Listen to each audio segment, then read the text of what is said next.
this odd thing. You can try wearing it as a headset. If you about tuck it behind your ear, maybe. It might work that way. Why, it's a microphone. It is a microphone. It's not your first time using that kind of device, is it? No, it isn't. And it won't be my last, I'll tell you that. How are you all doing, by the way? Wild world, isn't it? Okay, let's jump right in on that end. Right. Well, it's a wild world. We're here, your first solo album in 14 years. You've had a birthday recently, have you not? I did. So you've not released a solo album since you were a spry singer-songwriter of 60. I've been a little busy for the last 10 years. I've been totally immersed in the music of me and David and Stephen and Neil. This last 10 years, I put out 16 CDs.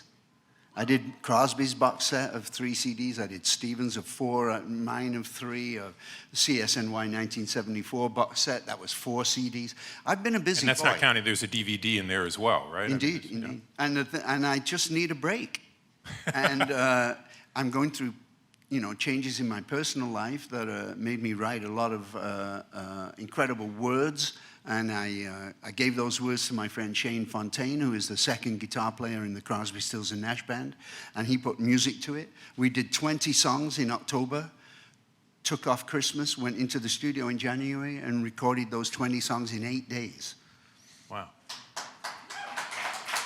So, among all that activity, there's one thing you left out. There's also you wrote your memoir, your book, Wild Tales. Yes. Also the name of a record of yours. And a song, yes. Yes. And I want to ask you a few questions about things in the book, which I really enjoyed. And I want to take you back to a talent show in 1958. 59. 59? Yeah. Oh, well, November the 19th. Well, evidently you remember it quite well. That's right. It was one of those shows where somebody gets a lot of local talent together and they do their songs or spin plates or have, accordion playing Ladies of Spain, whatever it is, right? And then at the end, the guy comes and puts his hand above your head, and if the audience claps loudest for you, then you win, right? So this was a very interesting show from this point of view. On the show were me and Alan Clark, who was my partner in the Hollies, right? A kid called Freddie Garrity, who became Freddie and the Dreamers. A man called Ron Wycherley, who became a very famous, kind of an Elvis kind of figure in British pop, called Billy Fury. And these 4 kids from Liverpool, called Johnny and the Moondogs, right? They did Think It Over by Buddy Holly. Were they any good? They were really great. And you know what? They may have won. Alan Clark and I won that night. Right? They may have won had they been able to stay for the hand above the head thing. Right. They had to catch the last bus back to Liverpool and couldn't stay there for the judgment. They could have won. And eventually they did change the name of the group, did they not? They changed the name of the group to what was it now? Oh yeah, the Beatles. And that's obviously the first time you'd seen them, I'm assuming. But you crossed paths a number of other times. Yeah, there was the famous club in Liverpool called the Cavern Club, and the Beatles would play there a lot, and the Hollies played there a lot also. Well, in point of fact, you were signed while you were playing the Cavern Club. You're absolutely right. Yeah, they used to do a lunchtime show for the secretaries from the buildings by the Cavern Club, and it was 1 hour between 12 and 1, right? So instead of having lunch, you could come down and see a show. And the Hollies were playing the noon to 1 show, and there was this guy from London called Ron Richards, who was an A&R producer from Abbey Road, from EMI. And the night before, the Hollies had been playing in Bristol, and I broke the last string on my guitar, and I couldn't afford to put the strings back on. So I did the show at the Cavern with the Hollies, playing my guitar with no strings, and that kind of was really curious to this guy, Ron Richards. For some reason, it stuck in his mind. After our show, he comes up, he goes, "I'm Ron Richards, I'm from Abbey Road, and you should come down to London and make records." Wow. what a moment in our lives, right? So that's yeah, you're right. We got signed at the Cavern Club. But there's something you describe in your book that Lennon and McCartney did to you that you then enjoyed doing to others in the Crosby, Stills, and Nash days. That's right. Can you I believe it's called an ear fuck. I didn't say that, ladies and gentlemen. Well, he did write it. He did write it. It is that. And what happened is the Hollies were playing a show in Stoke in England, and the Beatles were on the same show. And after the sound check, Paul comes up to me and he goes, "Hey, do you want to hear this new song me and John just wrote?" I said, "Are you kidding? Of course. What is it?" So I stood in the middle. I had John Lennon singing into my left ear and Paul McCartney singing into my right ear on a song called Misery. You know, the world is treating me mad, misery. Right? That was an incredible experience. What CSN used to do was put somebody in the middle of the three of us and sing like Sweet Judy Blue Eyes to them. Knock them on their asses. And this was, you'd recorded the record at this point, but it hadn't yet come out. So this was, for many friends, the way they first heard your music, right? Exactly. And Joni Mitchell was the very first person to ever hear Crosby, Stills, and Nash. There were only 4 of us in the room. I had come from London to Los Angeles to spend some time with Joni. I got to her house in Laurel Canyon, and there were other voices in there, and I'm going, what? And I find out that David and Stephen were having dinner with Joni. So I go in, of course, you know, and we smoke a big one and have dinner. And then after dinner, David turns to Stephen. He says, "Hey, Stephen, play Willie that song that we've just been trying to work out in 2-part harmony." And it was a song by Stephen called "You Don't Have to Cry" on the first Crosby, Stills, and Nash record. A brilliant song. They got to the end of the song, and I said, "Stephen, what an incredible song. That's beautiful. Why don't you play it again?" David and Stephen looked at each other and they shrugged and they played it again. They got to the end of that second performance and I said, "All right, do me a favor, one more time." In the first 2 performances that they did, I learned the words, what I was going to sing in the harmony. I was checking out Crosby's body language, where he was going to, start breathing and stop breathing. And remember, he has jet lag, and you've just smoked a big one. A huge one. Big one. A huge one. Don't forget, we're talking about Crosby here, you know. Yeah, and whatever sound that CSN has, vocal sound, was born in a minute. It didn't take us months and years to figure out what we were doing. That sound happened in a minute. So much so that we got a minute into this song, "You Don't Have to Cry," 3-part this time. We had to stop and start laughing. It was silly. It was ridiculous that it sounded so beautiful so fast. That's when I knew I had to go back to England and undo my life. So I want to ask you about some of those songs because although this record is yet to be out, you've been out on a solo tour and you've been playing Holly songs, you've been playing CSN songs, and you've been playing your own songs. Mm-hmm. How do those songs change over time for you? You're out there, you're singing songs like King Midas in Reverse, Our House. These are both personal songs from decades ago. How do they change for you over time? I think that we have really realized the responsibility of playing stuff that people love. You know, so of course we're going to do Teach Your Children, right? But the art of it is to try and put yourself back into the place where you wrote the song and sing it with that emotion. That's how we do it. Sometimes we change key, sometimes we change the arrangement, sometimes we change the tempo. But we realize that people want to hear certain songs from us, and we're perfectly happy to give them those songs. But we have to make it interesting for ourselves. We can't do it exactly the same as the record. I mean, why would we want to do that? So that's what happens. We do feel a responsibility to play those well-known songs. But our audience also, on the other hand, sometimes can expect a song that was written that morning, which happened, you know, on the last CSN tour twice. The morning that Shane Fontaine, who is our second guitar player, heard that Michael Brown had been killed in Ferguson in Missouri, we wrote this song called "Watch Out for the Wind," and we played it that night. Brand new song. They'd never heard it, and neither had David or Stephen. which is even more important. But they trust me enough that if I want to do a new song, it's probably worth listening to. So, yeah. And that's a long tradition for you, of course, on the box set, the 1974 box set of the CSN tour. This was a massive tour, really one of the first rock tours to reach stadium No, not levels. one of the. There we go.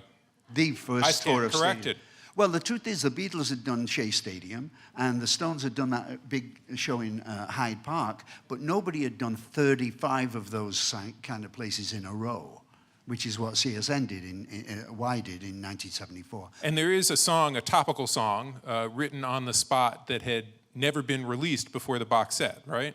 Correct. I knew that there was a great record to be made if I dug deep enough and I did my homework. I found a tape of a song that Neil had we only did it once, and it's only like a 1.5-minute song, right? And it's called Goodbye Dick. And it was about Richard Nixon and Rosemary Woods, his secretary. Only done once, only a 1.5 minutes, but we were recording. And I decided that it was topical enough and good enough to put on the 74 box set, yeah. Let's talk a little bit about this path tonight. Can we start right with this image? Can you tell me about this image? I'd never been to Woodstock. I know I played Woodstock. I'd never been. Wait, you really, you'd never been? I had never been to actual Woodstock. Right. I've been to Bethel, 60 miles away, where we did the concert. I'd never been to Woodstock. This is New Year's Day last year. I was with my new love of my life, Amy Grantham. She's an artist, a photographer here from New York City. And I was walking in this snowstorm in Woodstock, thinking about my life, and I did not know that she had taken this picture. And when she finally showed it to me on an iPhone, whatever, whatever camera she was using, I realized that it was a brilliant picture. And I realized that the song that I had written with Shane called This Path Tonight would be a perfect title for this image. And that's what it is. So Amy Grantham took the image, and she has taken all the graphics, all the photographs and the graphics for this entire campaign. In fact, is that your camera strapped around? That's my camera. That's my Lumix, yeah. Right. And were you there for an art show? Do I remember that correct? Or? Yes. I was there for a show of 4 photographers. Elliot Landy, who did all the photographs of Bob Dylan and the band. Amy Grantham, these images, my images, and my friend Joel Bernstein, who has taken many, many great covers. He shot the After the Gold Rush for Neil. He shot, 17 covers for Neil. He did Joni's When She's Standing Naked on the Rock, That must have been an interesting session. But yeah, there was a photography show going on in town. It was very striking when I heard that story. I began to wonder if you are a visual artist. You're both a photographer and a painter, yet a fair number of your songs proceed from visual moments. Yes. Like Our House, the story that we know and that you tell in your book is, it's really that opening line is right. Exactly the way it happened. Let me tell these guys what happened. Sure. As a writer, I don't know when there's any musicians out there, but you never know when it's coming. You never know when the idea sticks in and then you're forced to deal with it. You never know when the muse of music is ready to visit. So you better be ready for it. And a lot of songs come, from ordinary moments that happen to us. One morning, I'd taken Joni to breakfast in a delicatessen in Los Angeles, in California. Going back to her car, we passed an antique store, and she looked in the window, and she saw this beautiful little pretty vase about 9 inches tall that she wanted to buy, and she did. So it was a very gray, kind of cold Los Angeles morning, as sometimes happens in the early part of the year. And we got to her house in Laurel Canyon, and she had the vase, in a bag and stuff. And I went opened up the front door, and I said, "Hey, Joan, why don't I light a fire and you put some flowers in that vase that you just bought today?" Which is the opening line of Our House. That's how ordinary a moment that was. Not bad, eh? So, moments in your life are still giving rise to songs, as we know from this record. This Path Tonight, it's a fairly, in some ways, raw, emotional song. In fact, talking about, at one point, you're talking about the real you beneath the mask. And it's interesting to me, you know, from my perspective, there's a phrase that I learned when they told me I got to write about music, confessional singer-songwriter. But it does feel like, you know, as you put your life into music, and it's still something you do. Well, this is what I do as a writer. I live. I wake up every morning, I'm glad to be alive, and I get on with my day. And I have to feel something. And when you hear stuff, you know, like Michael Brown being killed, you know, you have to feel something. And that's what drives me. I'm a very curious man about the world. But I have to feel something, you know, either, you know, love or anger. You know, I have to feel something before I can start to write. Well, there are topical songs on this record as well. You mentioned, I mean, there are songs that address the environment, or at least that's the way it sounds to me. But I guess what I'm struck by is that throughout your career, you really have been fearless about putting your own life, your own feelings, your own emotions, your own experiences. Writing a topical song is one thing. Writing about what's going on in your own life, quite another. It is, but This Path Tonight, the album, is a emotional journey through my life right now. And the fact that I'm a human being, the same as every one of you, I feel that maybe you're going through the same changes that I'm going through in my life. And if you can see how I'm dealing with it, maybe you can say, well, okay, that's how he's dealing with it. Maybe I can. You know, we all need help in this world. It's a crazy world. I mean, you know, let's talk about the politics of today's election. I mean, the world is crazy, and you know it. And I'm lucky enough to be a writer that can express himself. And I'm really lucky and grateful to be an American citizen because I can speak my mind. Half the stuff that me and David and Stephen and Neil have written about, we wouldn't have been able to do that in a different country, you know? But this America is an incredible country. I know it has problems. We'll deal with them all. But basically, at the heart of this country... Because I'd be relieved if you promise. We've got to deal with them, particularly climate change. You know, it's going to affect us in a really big way. Well, I don't think we're ready for it yet. This is certainly something that you've been, and I'm struck by this, going back to before the No Nukes concerts in 1980. This is something that's been a concern of yours. Yeah, because I live on this planet. And one of the things that is kind of upsetting is, you know, a lot of people are saying, you know, we got to save the planet. We have to save the Earth. We have to save the planet. And they're right. But what they're really saying is we have to save humanity. Because the Earth doesn't give a shit about us. If every one of us died now, the Earth would still spin. Something else would grow eventually, right? The Earth, we're trying to save ourselves. So let's admit that and say that we're trying to save humanity. Very interesting. The other day I read a quote from, do you know who Stephen Hawking is? Right, the scientist, right? Somebody asked him how long he thought the human race would last. And in that funny little machine voice that he has, they said, maybe 1,000 years. Now, 1,000 years is a blink of an eye. It really is tomorrow, right? And to hear Stephen Hawking, a brilliant mind, up there with Darwin, you know, say that maybe we'll last 1,000 years was stupefying to me. Well, we've got time for some questions from the audience, if we've got them. Oh, sorry. Come on. Oh. Right in the front, Hi, yes. thanks for being here. So my parents are watching this live in Ohio, and they're huge fans of yours. And my dad wants me to ask you a question. Also, Just to be clear, your dad has emailed you a question to Yeah, text me right now. Oh, he's texting. Yeah. Fantastic. And also, my mom's first album was your album, Crosby, Stills, Nash, and Young. Fantastic. So, yes, after you started your publishing and record company back in 1965, I'm curious to hear about your first meeting with Red Dwight, a.k.a. Elton John. It's a complicated question to answer, and I'll tell you why. I've had various times in my life when I've come across the Everly Brothers. The Everly Brothers were incredibly important to me. Their sense of harmony is insane. I love them to death. I first heard Bye Bye Love when I was 15, right? In what, I don't know what year that was, 57 or something. And then one day, the Hollies were playing at a show called the London Palladium, and it was a big television show on Sunday evening, kind of like the Ed Sullivan Show. And we'd done a sound check, and the phone rang. And my road manager answered it, and he goes, yeah, yes, yeah, he's right here. Yeah, okay, hold on. And he hands me the phone, and I go, who is it?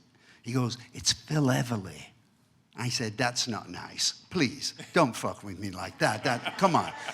It's Phil Everly. So I get on the phone, and I go, hello? And he goes, hey, Graham, it's Phil. And I, of course, instantly recognized his voice. And he said, me and Don are in town, and we want to know if the Hollies have any songs that they haven't recorded yet, because we're doing a record in England called Two Yanks in England, right? So we had a lot of songs. We went to their hotel. We played them a bunch of songs. They chose 7 of them to sing, and we started recording with them the next day.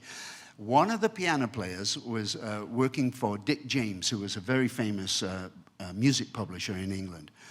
And his name was Reggie Dwight. And the bass player sitting across the street, the room, was John Paul Jones. And the guitar player was Jimmy Page. But they were session musicians at that point. You could actually pay Jimmy Page whatever it was and say, play this. You know, he was a session man. Later, of course, Reggie Dwight became Elton John, and Jimmy Page and John Paul Jones, also famous from Led Zeppelin. Wow. Ask a simple question, get the entire history of rock.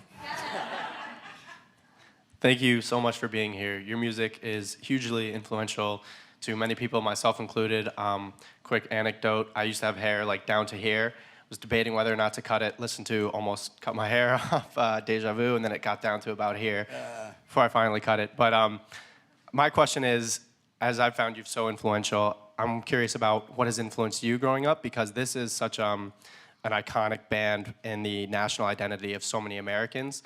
And then we have a British guy writing so many of the songs, which has always been so funny to me. And I'm just wondering if you were made aware of that, if this was in the forefront of your mind as you were writing all these songs, if you listened to American music growing up.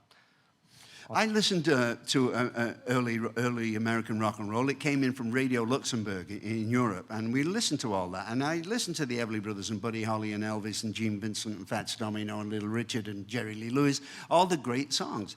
And when I was in the Hollies, I learned to write songs that once you had heard them once, you went away whistling them. You know, we were great at that. The words didn't mean much.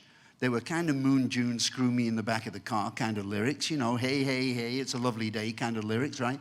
When I came to America and joined David and Stephen and Neil and was living with Joni, I realized that if I could take that sensibility that I had learned from my time with the Hollies about writing a hook, right, and put words to it that meant something, hey, this is interesting. And that's what happened. When I first joined David and Stephen and Neil and Joni, my songwriting changed dramatically.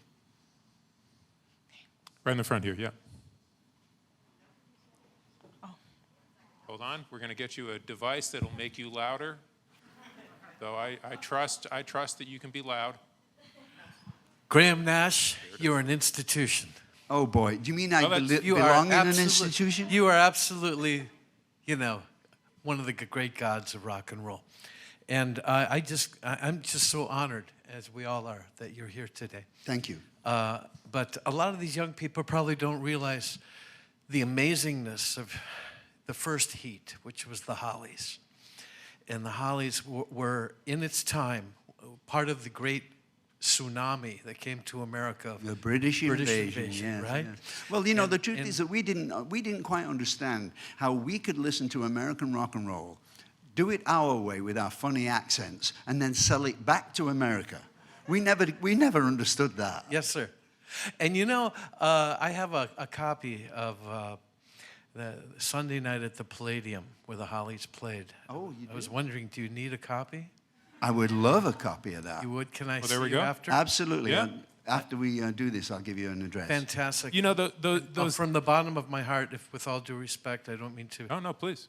impose or break into you, but I just wanted to say how most graciously appreciative I am, as the world is, for Graham Nash, not only as a singer, but the whole kit and caboodle, Crosby, Stills, Nash and Young as well. I appreciate that. I was Thank there you. at Woodstock. I've seen you about 10 times. Really? You know, if everybody that was, everybody that has come up to me in the last, 45 years told me they were at Woodstock, if they were really there, the planet would have tilted. Yeah. But thank you. I think we've got time for one more. Hi, Mr. Nash. How are you? I'm good. How are you? I'm breathing. I have 2 questions for you. One, what is your favorite concept album? And second of all, how important is an album's track order to you? Pet Sounds and Sgt. Pepper are 2 of the finest records in the world ever made. And what was your second part of your question? How important is the track? How important is the track order? The sequencing of an album is incredibly important because we're trying to create a journey. Originally, albums, right, were the singles of a band and then some B-sides, and that made money for the record company and for the band. But then John Lennon and Brian Wilson came along and realized that why can't an album be a complete journey instead of like these isolated tracks that make no sense, right? So the sequencing of the album is incredibly important because we are planning the journey that you will go on. And the journey has to be right. It has to start and it has to finish. I think that Shane and Fontaine and I did a really great job of sequencing this album. And it's a very important part of the album. Thank you for your question. Well, there we go. On that note, we're going to leave it there. The journey does continue with this path tonight. And Graham, thank you so much for being with us. Thank you, everybody.